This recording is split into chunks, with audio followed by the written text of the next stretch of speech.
講到這花蓮萬里溪幫山潭呢，到今暗頭啊，欠水量已經有到571萬立方公尺，水泄出來有變較濟，不過攏無填出來。林保署表示講，才有可能頂頭呢水頭的所在繼續佇咧幫山海填出來，出口一直貼懸。中央災害應變中心下晡也宣布，這萬里溪幫山潭影響到陸地範圍降至一般警戒，若河川區域猶原是維持紅色警戒，保全河會當長期後續也繼續監測。離收容中心已經點超過10幾天的民眾，大家佇咧看行李，準備要轉去。不過萬里溪幫山湖到這麼也未熱鬧，佫開始佇咧落雨，敢未過幾天佫愛轉來。大家好高興，想家了。我們擔心過幾天要來。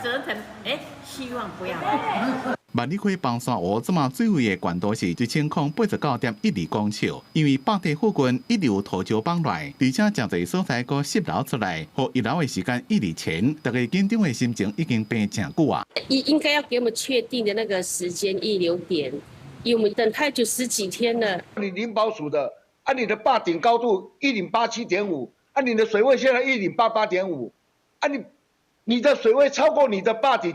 那壩頂就不是壩頂了。林保署講，本來有個月1087.5公尺的溢流懸度，是這個吹背航拍所翕的資料，這麼無法度知影壩頂加懸偌濟。不過對每天的空拍加3D 建模，也是讓知影壩體進行加遺留的時間。這上面的白花都是滲流量的水，那上游的這個崩基。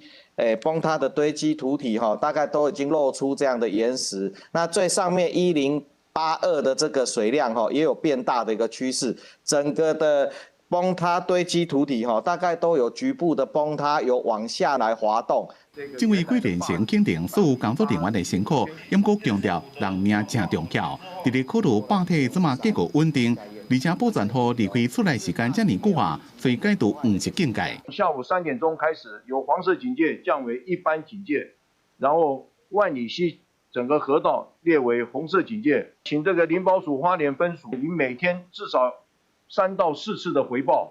如果有一旦水位的變化開始，或者是這個壩體產生的變化以後，我們的這個下達的黃色警戒也好，紅色警戒也好的提升，會非常的快速。貴連城強調，未來水頭的雨量若增加，或者是壩體發生溢流的情形時陣，各單位就要佇咧2點半鐘內完成疏散撤離。另外，因為關水閘門造成農業損失的問題，請農業部協助專案處理。